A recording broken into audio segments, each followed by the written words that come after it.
병은 의사에게, 약은 약사에게, 대출은 대출 총리. 안녕하세요, 위원님들 반갑습니다. 위원님들의 소중한 돈과 시간 아껴드리는데 최선을 다하는 대출 총리입니다. 제 블로그 함께 보도록 할게요. 오늘의 헤드라인 중에 8월 전세 대란 없다 라는 기사 한번 같이 보도록 할게요. 8월 전세 대란 없다지만 월세살이는 괜찮나요? 기자의 내용입니다. 전세 매물 늘고 전세값 상승세 한풀 꺾여, 금리 인상, 비용 부담, 전세의 월세화 속도. 임대차 입법 시행 2년째를 맞는 8월부터 전세 대란이 올 거라는 우려는 한풀 꺾이는 듯하다. 최근 들어 전세값 상승도 누그러지고 전세 매물도 쌓이고 있다. 전세값은 최근 몇 주간 지속 하락세를 나타내고 있다.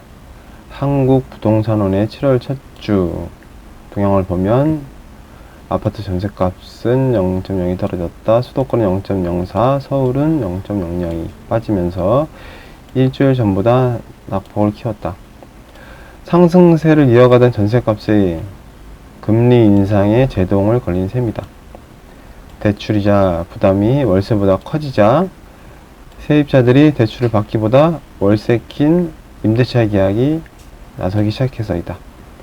자연히 월세 매물은 늘었다.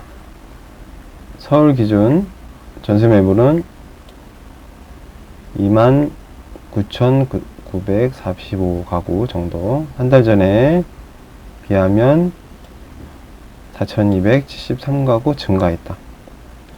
하반기 전세 대란 공포는 갖췄다 하지만 정작 내가 들어가야 살 집은 없다.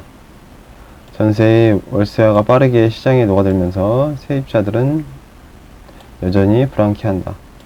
당장 내년 초 이사를 계획 중인 기자는 도무지 어떻게 해야 될지 감이 잡히지 않는다.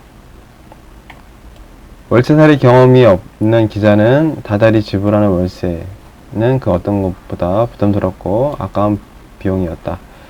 그런데 최근 월세 거래량이 전세 거래량을 앞지르고 있단다. 지난 5월 전국 17개 도시에 이뤄진 임대차 거래량 가운데 월세 비중은 57.8%에 따른다. 사실상 울며 겨자 먹기로 월세를 택한 것일 뿐 전세보다 월세를 선호하는 세입자는 그리 많지 않으리라 생각한다. 네, 맞죠.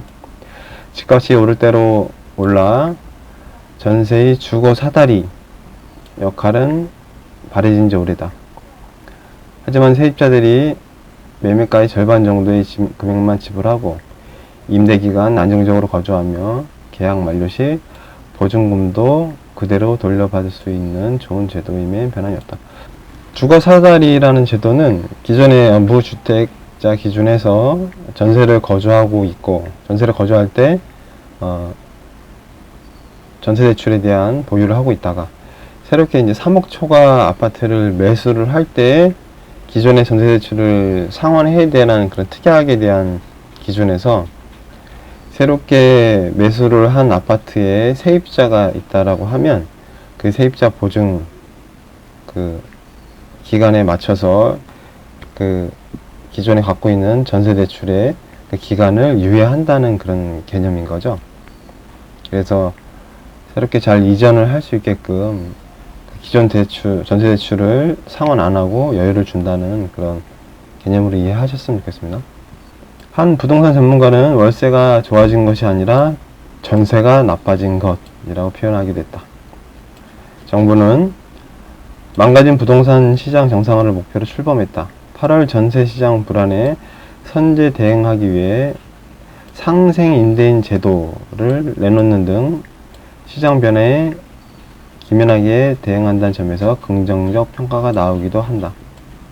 상생 임대인 제도는 그거죠. 기존의 임대인이 이 직전 계약했던 그 임대 과정에서 새롭게 임차인이 오거나 또는 기존의 임차인을 재갱신을 할 때 그 임대료를 5% 이하로 계약을 하면 또 여러 가지 또 혜택을 준다라고 하는 그런 의미이죠.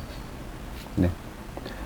다만 궁극적인 임대차 시장 안정과 세입자 주거 불안을 덜어주기 위해선 보다 촘촘한 지원책이 필요해 보인다. 대출 금리가 부담돼 눈앞에 전세 매물이 쌓이고 있어도 세입자에겐 월세살이 외에 다른 대안이 없는 실정이다. 네. 월세 경험이 없는 젊은 그 기자의 실질적인 그 표현을 담은 기사를 잘 쓴 것 같아요. 즐거운 금요일입니다. 한 주간 고생한 직장인들에게는 잘 마무리하는 하루가 되기 바라고, 또 자영업자, 또 열심히 일하시는 사장님들은 또 평일 마무리 매출 또 잘 또 끌어올리는 또 하루 됐으면 좋겠습니다. 무더위 속에 항상 화이팅 하길 바랄게요. 위원님도 화이팅!